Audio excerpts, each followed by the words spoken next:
Hello, everyone, and welcome back to another episode of King of Commercial Real Estate. Marjorie Roman here, and we are going to be learning from the king, Dolf de Roos. Thank you so much for coming today. Oh, it's fun to be here. Thank you. And today we're going to talk about why you love investing into commercial real estate, despite all the many other different types of investments that are out there. So the first one is leverage. I know that for certain deals, you can actually use no money from your pocket. How does that work? Well, most people think that leverage is the reason why they don't like commercial real estate, on the basis that with residential, usually you can easily get an 80% mortgage. In fact, you don't even need PMI or personal mortgage insurance if you get an 80% loan, but you can get 90% loans, 95% loans, 100% loans. There was a period of time in the United States where you can get 115% loans, and I lived in the Netherlands back in the year 1980s when they were offering 125% mortgages. Oh, wow. And the thought, the belief is that with commercial real estate, banks only lend 50%, 60% if you're lucky. So why would you even consider commercial real estate if you have to come up with the other 50%, right? So that's sort of a valid reason not to get into commercial. And while we're at it and while we're on a roll, Marjorie, we should probably explain the other reason why you should not get into commercial real estate, which is most people see an empty or vacant commercial building and they say, oh my gosh, that's been vacant for the last 6 months. I don't know of a rental property that's ever been vacant for 6 months. Commercial must be really tough. Am I ever glad I don't own that property? And this is a little reminder to myself not to buy commercial real estate, because if you have a vacancy, then you've got a big problem. And most people leave it at that, Marjorie. They say, well, I won't get into commercial real estate because the banks lend less. You probably need more money, even in terms of absolute value. The banks lend less of the purchase price. And if you've got a vacancy, you've got a problem. Gotcha. But in the case of commercial real estate, there are multiple ways to finance these investments without actually having to reach out to a bank. Well, that's right. And that's why we have to look at one of the fundamental differences between residential property and commercial property to understand why I'm not bothered by those two seemingly but false reasons not to buy commercial real estate. And the first one is that the value of a residential building is established by what's called comps. Comps is short for comparables. So you look at a comparable house to figure out what your one is worth.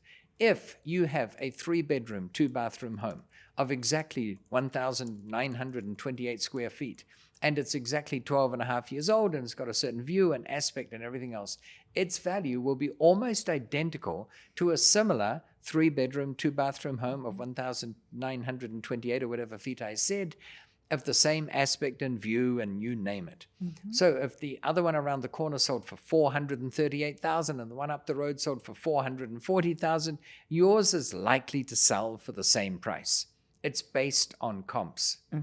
Whereas when it comes to commercial real estate, the value of a commercial real estate has kind of nothing to do with comps, a little bit to do with it, but it has largely to do with the rental that it can generate. The value of a commercial property is a multiple of its rental income. Or for those that understand the technical terms, it is the rental income divided by the cap rate, where cap rate is short for capitalization rate. And it literally means, capitalization rate means the rate at which you capitalize the rental income to arrive at the building's value. So if cap rates are 10%, I pick on 10% because it's an easy number to work with. Typically right now in commercial properties, cap rates are 5 or 6%. But let's assume they're 10% because it's, as I said, easier to work with. And you've got 100,000 of rental income from this building, then you divide the 100,000 by 10%, and the building is worth $1 million, meaning investors are willing to spend $1 million to get 100,000 of rental income because that gives them a 10% return, and that's what cap rate means. Gotcha. If you and I can figure out a way of doubling the rental from 100,000 to 200,000, the cap rate hasn't changed. Market cap rates are the same. The building's value will have gone to $2 million. You cannot do that with residential. By putting a tenant in a house, you can't increase the rental. It doesn't affect at all. Doesn't affect the price. In fact, you could almost argue that a house might sell for a slightly higher price if it's vacant than if it's tenanted, on the basis of if the prospective purchaser wants to live in the house, they can move right in. Whereas if it's tenanted, you have to wait for the lease or the rental agreement to expire before you can move in. So a rental house sells for the same price, whether it's tenanted or not. A commercial building sells for a multiple of its rental income. So what that means is that very vacant building that other people saw and said, oh my God, I'm pleased I don't own that building. It's been vacant for at least 6 months. Imagine if we owned that away. I hunt down and want to buy vacant buildings, Marjorie. I love vacant buildings. Actually, a slight distinction. I don't buy them if they're still vacant and I haven't found a tenant, but I do hunt down vacant buildings. And then before committing to buy the property, I set out to find a tenant. Because as I said, if I've got a vacant building and I can get a tenant in there at $200,000, or it's semi-vacant, I've only got $100,000 of income, and I can figure out a way of doubling the income to $200,000, I've doubled the value from $1 million to $2 million. Now let's go back to that bank that we talk about that's very conservative and only lends 50% on commercial property. If I go to them and say, I have an appraisal here for this building at $2 million, because we're getting $200,000 of rent and the cap rates are 10%. And they'll say, well, we'll only give you a 50% mortgage. I'll say, fine, I'll take it, because 50% of $2 million is my purchase price. That's right. And at that point, you would get pretty much all of it covered by the bank. Right. And if we figure out a way of getting the rental to $250,000, and we can talk about that if you want to, Marjorie, but let's say we can, cash. And then cap rates haven't changed, the building's now worth $2.5 million, and we get a 50% mortgage, which is $1.25 million, and it's still only costing us $1 million to buy. That means we're putting $250,000 cash in our pockets. That's right. And think about it. Is it earned income? And the answer is no. So there's no income tax owing on it. Is it the sale of something? No, we haven't sold anything. We've bought something. So there's no sales tax. There's no capital gains tax. There's no tax. It's tax-free money in your pocket to do with as you see fit. Now, and that's one of the wonders that you can actually do with commercial buildings, which you cannot do with other types of investments. You cannot even do that with gold or, I don't know, diamonds certificates stocks. of deposit, treasury bills, mutual funds, stocks, crypto. You can't do that with any of those things. It only works with commercial real estate. Doesn't even work with residential real estate. That's right, yeah. And it's also real estate, but there are so many more advantages within commercial. I know that some of our viewers, they're like, yeah, but I want to kind of have like a bigger portfolio where I can have like multiple investments. But one of the beauties of commercial is that you can also diversify your portfolio within many commercial properties. What are some of the main types of commercial properties that you own? Oh gosh, well, there are all kinds of categories. Some of the obvious ones that come to mind are office space.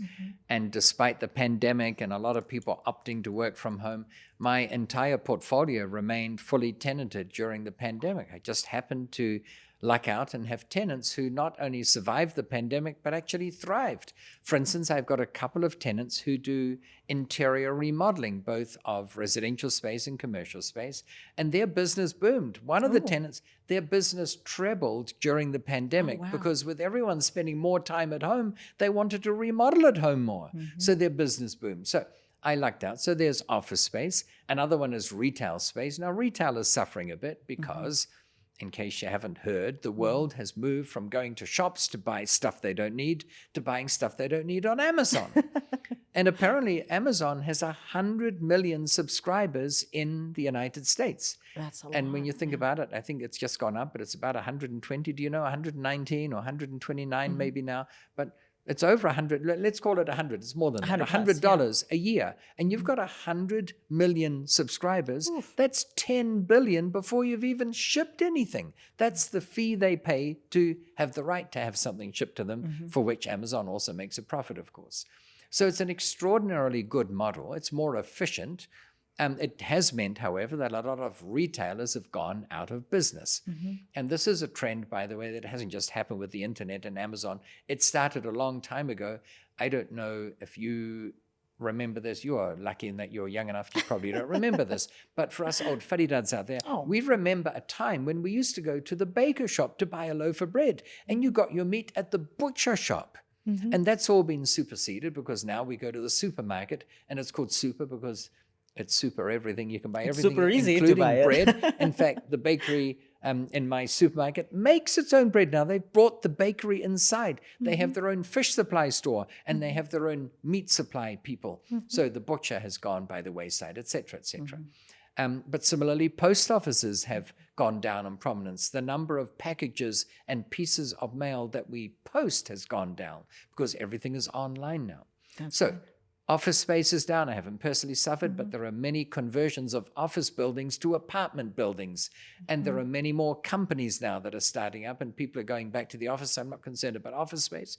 Retail, yes, the sheer volume of retail space has gone down, but there's been a commensurate increase in demand for distribution centers by companies like, who did we mention a while ago? Amazon. They've got many distribution centers that they didn't have before. So the market evolves, but people find a new use for space. And you can either say, well, I'm pleased I don't own commercial space because offices are devastated and retail is devastated. In fact, the whole lot's probably going to be devastated. Or you can say, there's a lot of vacant office space. What else can I do with it? What can I turn it into? Or there's a lot of vacant retail space. And a lot of shopping centers are being converted into luxury residential complexes, complete with their own corner restaurant and coffee shop, which were there already. That's right. And you can actually make them like mixed use properties at that point, having some residential on the top and all of the many different shops and stores on the bottom. Exactly. Because the space is already ready for that. Right. So hotels fell out of favor because people went traveling with the pandemic. And some at the low end, they couldn't meet their financial obligations. They got sold for a song. I know one in Atlanta that got converted into a storage facility. So again, the more creative you are, the more you can find alternative uses. And instead of being a victim of this downturn in the commercial property trend, you can be a victor and actually make good money out of it. That's right. And if anything, with commercial real estate, you have so many options because it's not like you're stuck to having just tenants as in residential, and you only have your house for tenants, and that's pretty much what it's all it's worth for. In the case of commercial, you can switch between industrial to office space to warehouse, you name it. The possibilities are just limitless. Yeah, it depends a bit on the zoning as well. You can't put an industrial manufacturing plant in the middle of Of course, yeah, making sure of the regulations, of course. Right, no, you have to conform to that, but you're absolutely right. And that's part of the beauty of it. You can be very creative in deciding what to do with your commercial space and what's its maximum use. And to give some really practical examples, and what I have done is we had a thrift store, for instance. They were paying $12 a foot, a square foot rent. But they weren't doing very well and they didn't want to renew their lease and they were apologetic about it. But I'd done some research already and found a coffee shop that wanted to operate out of there and were willing to pay for them the market rate of $25 a foot. That's just over double the rent. So, you know, the formula now, rental income divided by cap rate. The cap rate stayed the same. That means the value of the property more than doubled by putting a coffee shop in there. Oh, wow. So it's just a matter of thinking outside of the box, thinking out of the ordinary. What else can we do here? What's an alternative use for this? That's right. Also, another of the benefits I feel like with commercial real estate is that it's a physical asset, not like in the case of stocks or bonds and things like that. And it also allows you to do something beautiful called the 1031 exchange. So what is the 1031 exchange? Little overview, and how does that work? Very briefly, and for the life of me, I don't know why America has so many numbers. So we've got a 1099 form and a 401k and a 1031 exchange. It's also known as a Starker exchange after the person in government who introduced the bill, I believe. But what it means is this. Normally, you have to pay capital gains tax on any asset that you buy as an investment. So you buy a piece of real estate and it costs, whatever, $300,000. And then you sell it 8 years later and it's gone up in value to $800,000. There's a gain there of $500,000. Right. And you have to account for that. You have to declare it as a capital gain and you pay capital gains tax. When you own it for a year or less, it gets added to your ordinary income. No, I forget which one. Yes, it gets added to your ordinary income, I think. But if you own it for a year and a day, it's got a much reduced rate that you have to pay on it. So usually you want to own it for at least a year. But capital gains taxes can still be substantial. So the 1031 exchange is an opportunity where if you sell a piece of real estate that would otherwise incur a capital gains tax, you get a certain number of days to nominate an alternative building that you're going to put the proceeds of your sale into. So you're going to swap the original piece of real estate for another one. And then you have a different number of days, it varies state by state, to consummate the deal. In other words, you have to complete the transaction of buying the new property within a certain time frame. Typically, it's 90 days, but it does vary. And if you do that, you don't negate the capital gains tax, but you defer it. It gets deferred until you sell that new building. And then if you 5 years later want to sell the new building, it's no longer new, it's 5 years ago that you bought it, you can do another 1031 exchange to defer it yet again and put the proceeds, the profit of the sale, into a new real estate acquisition. And then when you sell that one, you sell it. Of course, I would say a far smarter way of doing things is if your first building went from 300,000 to, what did I say, 800,000, and you'd, if you sold it, incur a $500,000 gain that you have to pay capital gains tax on. Which is a lot. Rather than selling it and doing a 1031 exchange, I would say just refinance the property. It's now worth 800,000. Pull out more money and use that as a down payment to buy the second one. And now you still own the first one and you own the second one. And when through inflation, like I hope we're going to get now, things go up by 7 or 8% a year, you've got that increase in value over 2 buildings instead of 1, and you don't even have to fill out any 1031 exchange paperwork. And at that point, you're using your equity to find your deals. Right. That's one of the many more benefits that we get for commercial real estate, which we cannot get on other types of investments. Thank you so much, as always, Dolf. And thank you to our audience. There you have it. Go for commercial. There are so many options. The options are unlimited. So go for it and start looking for your next deal. We're going to see you in the next episode.